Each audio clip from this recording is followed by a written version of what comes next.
Alors, je suis venue ici parce que, comme tout le monde, j'ai fait la connaissance de Paul Elkarat à travers l'émission Les 12 coups de midi, qui m'a impressionnée. Et quand j'ai appris qu'il était autiste Asperger, ça a résonné d'autant plus en moi puisque j'apprenais très peu de temps après, ou je venais d'apprendre, je ne sais plus exactement, que mon fils était aussi autiste Asperger.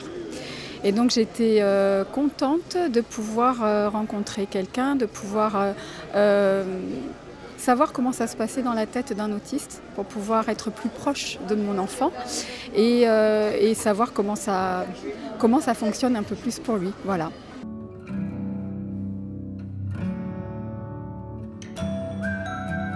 Il y a tellement de raisons à ce que j'écrive un livre. En l'occurrence, je trouvais qu'il y avait un goût d'inachevé dans le premier. Je trouvais que ça parlait surtout du jeu et de mon parcours télévisuel et pas assez de moi. Donc j'ai voulu rétablir une vérité qui est qu'il y a une grande difficulté, une grande souffrance, une grande violence aussi inhérente à mon syndrome et à moi-même. Parce que évidemment chaque personne porteuse d'autisme est différente en fonction d'une autre.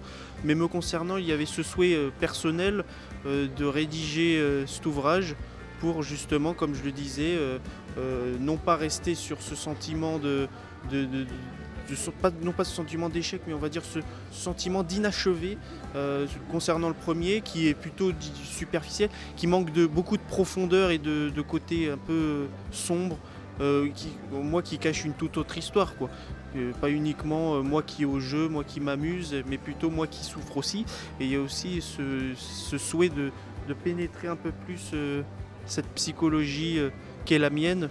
Donc c'est pour ça que j'avais l'envie de rédiger cet ouvrage. Voilà. Ayou, bonsoir. Bonsoir.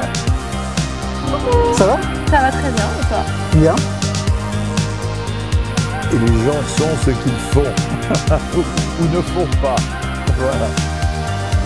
Merci. Les copains d'Alain. Que fait Guillaume Canet quand il est sur Bernard Arcachon?